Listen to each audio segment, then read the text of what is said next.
Bonjour, ici Micheline Bourque du Club de lecture à faire. Je viens d'assister à une conférence absolument extraordinaire, vraiment à la fois très simplement intéressante, mais passionnante et vraiment émotive. Je me suis sentie interpellée sur le plan des émotions. Une conférence qui a été donnée par mon invitée ici, Mme Sylvie Nuria Noguet, qui vient de sortir un livre, ça fait pas tellement longtemps, qui s'appelle « Donner du sens à vos décisions, 7 clés pour discerner et faire des bons choix ». Alors Sylvie, avant de parler de ton livre, est-ce que tu peux dire quelques mots sur toi? Qui es-tu et que fais-tu? Ok, merci Micheline de m'inviter aussi pour cet entretien avec vous. Donc je suis Sylvie Nuria, je suis coach en entreprise et coach personnel. J'accompagne des personnes, des équipes, des organisations à définir ce qui est vraiment leur raison d'être, ce qui fait du sens pour elles et apprendre à faire des choix qui sont alignés sur ces décisions. J'ai été longtemps consultante en développement durable et donc toute la prise en compte systémique des enjeux environnementaux, sociaux, des enjeux économiques aussi bien entendu, des enjeux humains. Et pour moi, c'est ça qui donne du sens. C'est d'avoir cette dimension intégrale de nos choix parce qu'ultimement, ce sont nos choix qui définissent notre vie. On le voit bien dans la citation que tu avais marquée de M. Schmitt. Nous sommes la somme finalement de nos choix. Il y a des circonstances qui nous affectent. On ne peut pas contrôler ça, mais on peut contrôler nos choix. Absolument. Alors, Sylvie, qu'est-ce qui t'a donné l'idée de vouloir justement mettre sur papier? Parce que ton livre, il est premièrement extrêmement bien documenté avec des références multiples à des auteurs, à des études. C'est louable, il est extrêmement bien présenté, c'est clair. Tu nous proposes des étapes, on va en parler tout à l'heure. D'où est venue cette envie de publier un livre sur un sujet quand même fort pertinent aujourd'hui, où on voit régulièrement se manifester cette envie d'avoir du sens, de faire des choses pour que ça ait du sens. Mais merci. En fait, pour moi, c'est vraiment la décision, ou plus exactement si on prend dans l'autre sens, le monde dans lequel on est, c'est le résultat de nos choix. De nos choix au niveau individuel, de nos choix au niveau familiaux, collectif, de nos choix au niveau des communautés et des pays. Et donc finalement, ça vient nous chercher au niveau de notre contribution au monde dans lequel on est. Moi, j'ai un passé d'ingénieur, une formation d'ingénieur. Donc voilà, j'ai pris des décisions techniques. Ensuite, j'ai appris à prendre des décisions organisationnelles. Et puis, c'est vraiment en travaillant dans le conseil en développement durable que je me suis rendu compte que ça prenait plus que des décisions d'ingénieur ou des décisions on va dire, de qualiticien. Ça prend des décisions alignées, des décisions qui ont du sens, des décisions humaines, vraiment. Et pour écrire ce livre, je me suis appuyée sur plusieurs sources, plusieurs courants, plusieurs points d'appui. Le tout premier, c'est vraiment la notion de discernement, c'est-à-dire de voir clair, de distinguer ce qui m'appartient, ce que je ressens, mes émotions, mes biais, on va en parler un petit peu, et les aspects factuels d'une situation.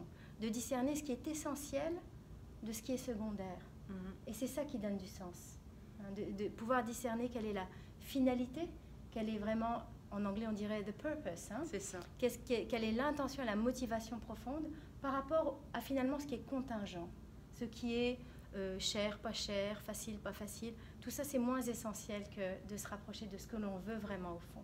Tu viens déjà nous donner quelques pistes sur les étapes ou les clés que tu préfères utiliser comme terme pour identifier ce que tu suggères comme démarche.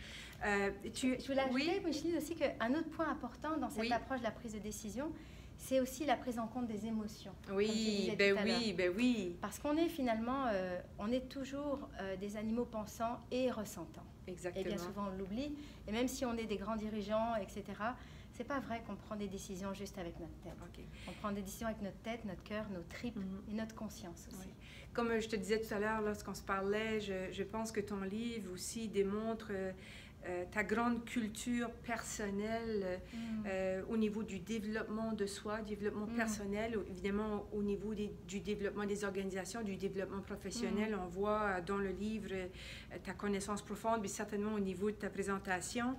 Et justement, tout ce volet humain, émotif, et tu l'as bien intégré entre certainement dans la présentation et le livre pour ce que j'ai pu en lire jusqu'à maintenant. Donc, pour ne pas prendre trop de temps, parce qu'on va pas parce que je voudrais bien faire une entrevue d'1 heure avec toi, mais on va simplement vous nommer les 7 clés pour discerner et faire les bons choix. Donc, on se rappelle que ce livre-là a pour but justement de permettre aux gens de bien se conscientiser sur ce que c'est ce processus de décision-là qu'on fait de façon, dans tous les aspects de notre vie. Donc, de se défaire un peu de la logique rationnelle, parce que ça a été longtemps considéré comme la façon de décider et d'aller dans des dimensions beaucoup plus humaines. Et tu as créé ces clés, c'est un peu les étapes aussi. Alors, j'ai une amie, puis on va en parler de 2. Alors, moi, j'en ai choisi une, puis elle en a choisi une. Alors, la première étape, c'est de définir le cadre de décision. Hein. C'est-à-dire de vraiment comprendre quelle est la situation dans laquelle on a une décision à prendre. Puis de comprendre cette situation de façon systémique. Les parties prenantes, les enjeux, le temps de la décision. Donc vraiment de voir ça avec toute sa profondeur de champ. Et pas simplement de voir un événement sur lequel on veut agir. D'aller au-delà de l'événement sur ce qui est sous-jacent. Puis s'entendre aussi sur c'est quoi la décision à prendre. Absolument. Le 2, dont elle va nous parler plus longuement, c'est clarifier la finalité. Et ça, c'est vraiment important. Oui. La finalité, c'est ce qui donne du sens à la décision.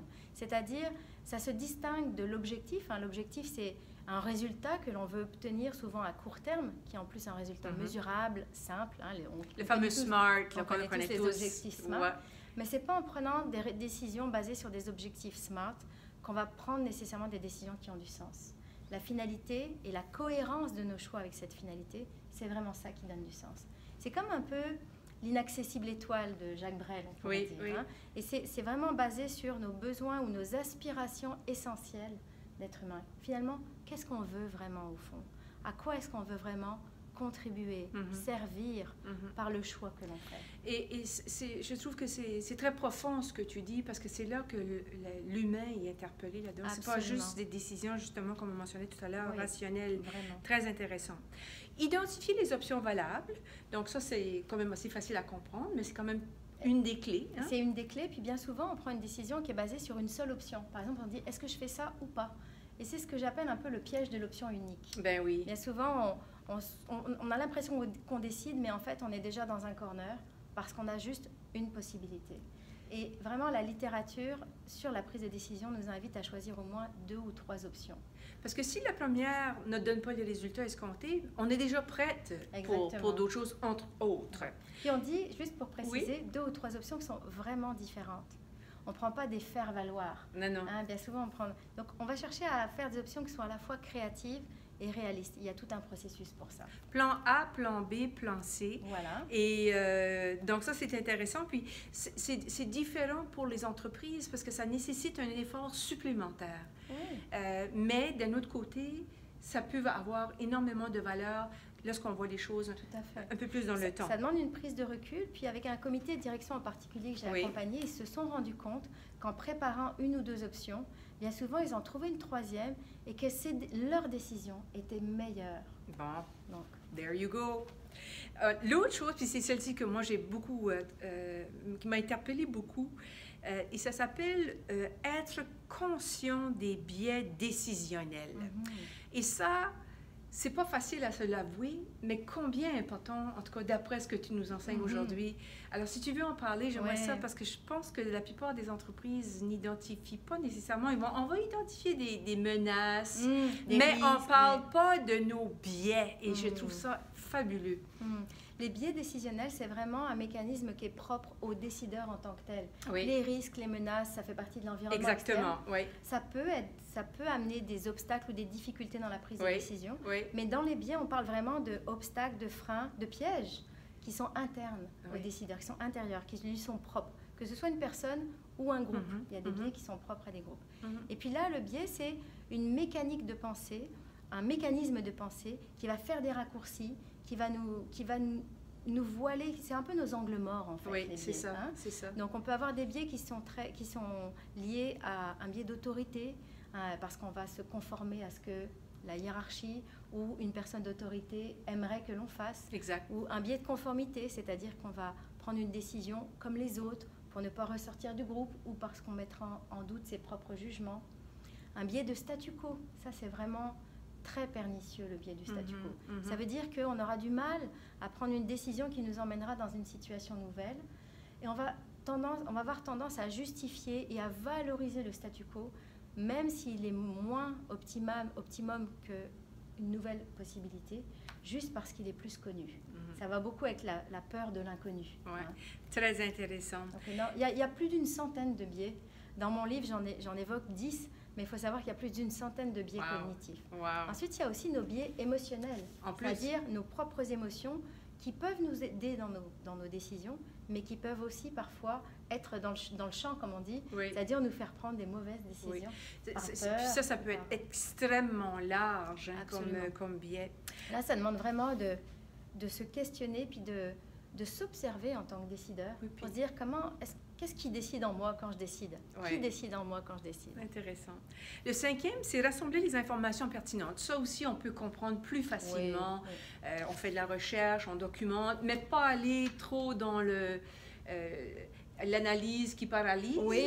Pas tomber dans ce piège-là, mais c'est quand même assez facile à comprendre. Ensuite, l'étape suivante, ou la clé suivante, c'est délibérer et confirmer le choix. Puis ça doit être une étape qui est quand même assez excitante quand on est rendu là. Hein? Parce que là, on est à la veille de dire, OK, on y va. Et si tu veux en parler un petit peu. Là, à cette étape-là, en fait, quand on en est à l'étape de délibération et qu'on a clarifié la finalité, qu'on a identifié les options, qu'on est plus conscient de nos biais, on a tous les éléments pour décider. Mais ça ne veut pas dire que la décision est prise pour autant. On a besoin comme de processer, un peu comme de faire monter la pâte, une pâte à pain. On a besoin de prendre tous ces éléments puis de les laisser... on va dire, infuser en nous. Pour qu'en fait, on décide à la fois avec notre tête et avec le cœur et avec le corps. C'est-à-dire que c'est dans le ressenti que l'on va voir, un ressenti informé, bien entendu, parce qu'on aura regardé toutes nos informations et toute l'analyse des situations, mais on va vraiment prendre une décision intégrale, que j'appelle, avec l'ensemble de notre être, pour voir quelle est la décision qui, ultimement, nous rapprochera le plus de notre finalité. Une petite question peut-être à part.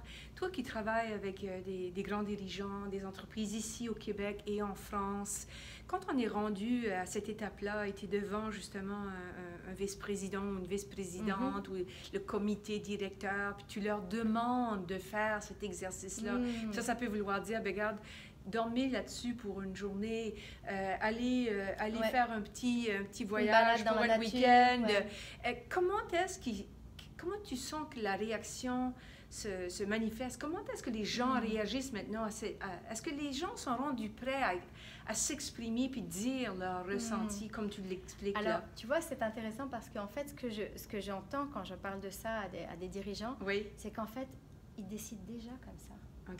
C'est-à-dire que cette notion de ressenti, de prendre ce temps avec eux-mêmes, d'intériorité, c'est quelque chose que, en tout cas, la plupart font déjà presque naturellement, mais ils n'en parlent pas.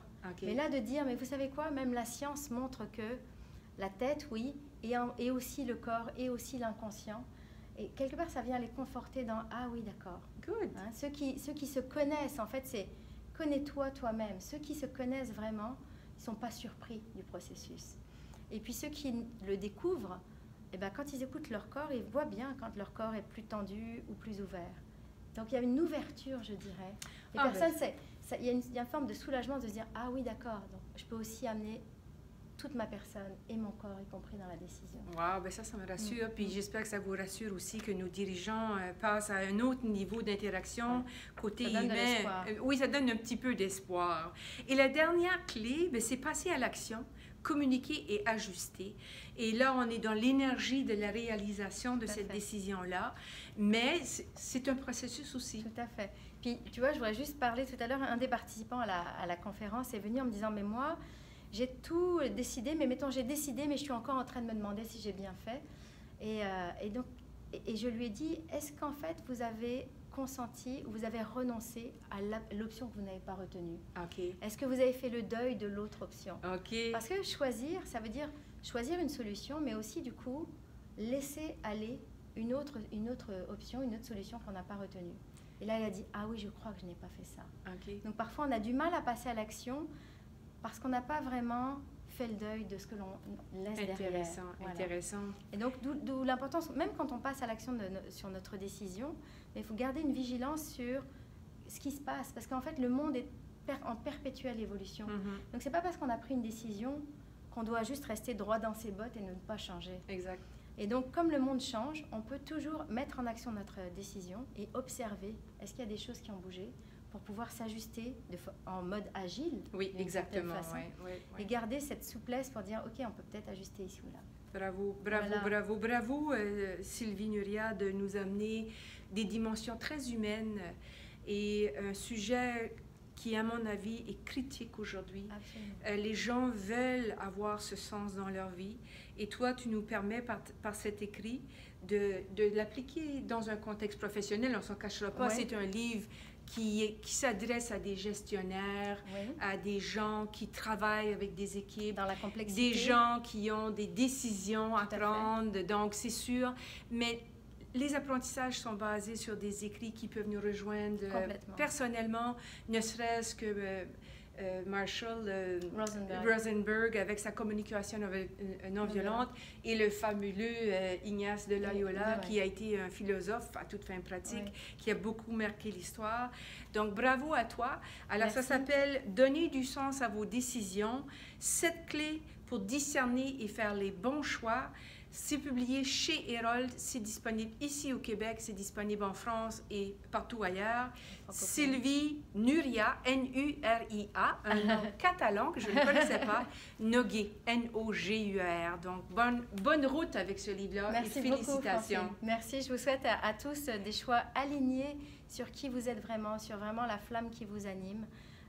Moi, je crois vraiment que si chacun fait des choix alignés avec ses valeurs, avec ce qui est essentiel, c'est ça qui rendra notre monde meilleur.